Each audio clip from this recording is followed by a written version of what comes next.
Hello there, my name's Tim Walter and I'm a geomancer, that's a house healer and a life coach.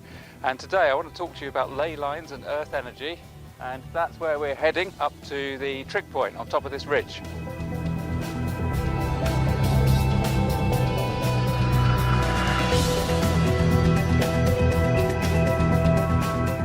So we've made it, and we're here at the trig point on top of Framington Edge. And I'm just holding the microphone, shielding the microphone a bit, because obviously it's very windy. We're several hundred metres high. We're actually overlooking where we live. The reason I wanted to bring you up here today is that very frequently we can see from right down there, we can see people standing here looking out at the view, and it's no wonder. It's just amazing landscape, it's amazing scenery. And you can't help but be filled with wonder and awe, and just feel a little bit insignificant, really, to be fair, which is a really good thing, because very often as a species, you know, humanity, we're just far too arrogant, we're just far too ego-centered, and it's just, we're so out of balance with all of this amazing planet that we live on, and we need to get back into that harmony. But that's not the point, that's not what I wanted to bring you here, but that is relevant actually to earth energy and to ley lines, and it's ley lines that I wanted to talk to you about, and earth energy. Earth energy and ley lines are very different, and there's a video elsewhere, I think it's showing up in that corner or that corner. Click on that if you want to know the actual differences. I'm going to talk to you about earth energy, but the reason I've called it ley lines in the title is because people usually get them confused. Earth energy is absolutely critical to the way that we function as human beings, and it's critical to the way we function as individuals. It's all about our relationship with the landscape outside of us. If we look at life from a spiritual point of view, and a lot of the alternative life coaching that I do, the reason it's called alternative is because fundamentally I'm helping people shift their perspective and look at their life from a spiritual point of view, from a point of view that we create from our inside, and that everything we see around us, including this landscape, is a combination of creative thought from every single individual and every single conscious being on the planet, as well as the planet itself and the management upstairs. It's a combination of things. And that to me is the essence of spirituality. It ties in with earth energy, and this is why it links in with near-death experiences, because it's a spiritual path. A near-death experience takes us into the, physically we leave the body, we move into the next realm from which we've come. We experience that realm here on earth as our spirituality. It's our intuitive links, the little voices that we can hear, the gentle guidance that we can receive, the knowing, the gut, the intuition. It's all linked to us, to our surroundings, through earth energy. Now here, this is a trig point, and earth energy is always listening. The earth is always listening to what we want and to our feelings and our thoughts. People come up here and they express this wonder that I've already talked about. And so what we expect to find here is quite a strong power point, because this is a place of focused attention. It's not a sacred site. Now it may have been in the past, it looks like a good place for a beacon to have been lit. But I'm going to now douse, and I've not ever doused up here before, this is completely genuine, and I'm going to douse and show you and see what we find. I hold the rod approximately level. We've got a wind coming from the right, that way, going over that way. And if I say, where's my house, then the rod will actually turn slightly that way and try, yeah, it's behind us basically. So, okay, so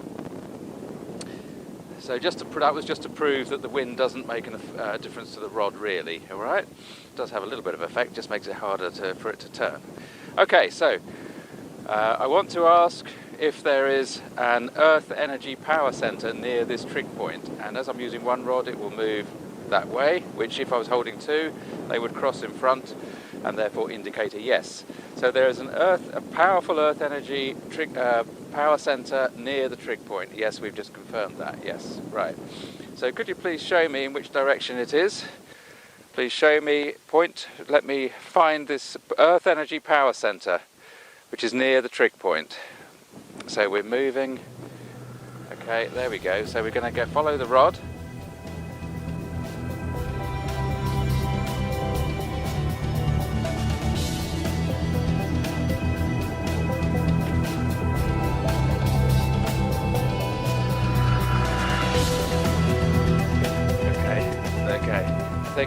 we're standing on it. So you can see my shadow there, look. So is this the Earth Energy Power Centre right here? That's a yes. Okay. So, okay, we're basically on the other side of the trig point to what I was filming. I'm going to now get the tripod. So let's just try and find where this energy centre is. Hang on. Oh, okay. So if I come back here, I'm going to kind of crouch forward in a hobbit way, and where we were was approximately here. Okay, so what we can say from this, excuse my eyes watering, it's very windy.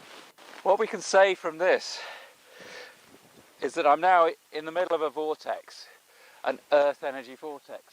And what that would suggest to me is that this side of the trig point, most people actually stand and look at the view. And that's why the power centre is basically here. Most people would probably stand just to the left of the trig point there, behind me. You certainly feel a little bit more secure this side of the trig point.